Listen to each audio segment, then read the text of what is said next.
স্তাদে দে ফ্রান্সের ট্র্যাকে গতির ঝড় তুললেন জুলিয়ান আলফ্রেড। সবাইকে পেছনে ফেলে জিতে নিলেন দ্রুততম মানবীর খেতাব। সেন্ট লুজিয়ার এই নারী স্প্রিন্টার নাম লেখালেন ইতিহাসের পাতায়ও।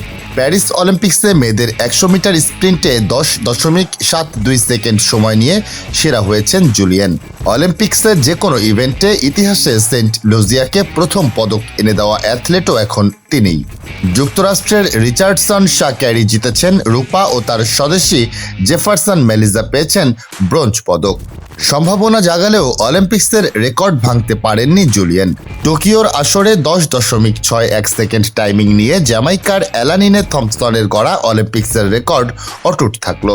আগেও কয়েকবার ইতিহাসের পাতায় প্রথম হয়েছেন 23 বছর বয়সী এই অ্যাথলেট। সেন্ট লুজিয়ার হয়ে 2018 সালে ইউথ অলিম্পিক গেমসে 100 মিটারে রূপা জেতেন তিনি। সেটি ছিল যুব অলিম্পিকে দেশটির প্রথম পদক পাওয়ার ঘটনা। এবছর ওয়ার্ল্ড ইনডোরে 60 মিটারে সেরা হয়েছিলেন জুলিয়ান। সেটিও ছিল বৈশ্বিক কোনো আসরে সেন্ট লুজিয়ার প্রথম পদক প্রাপ্তির গল্প।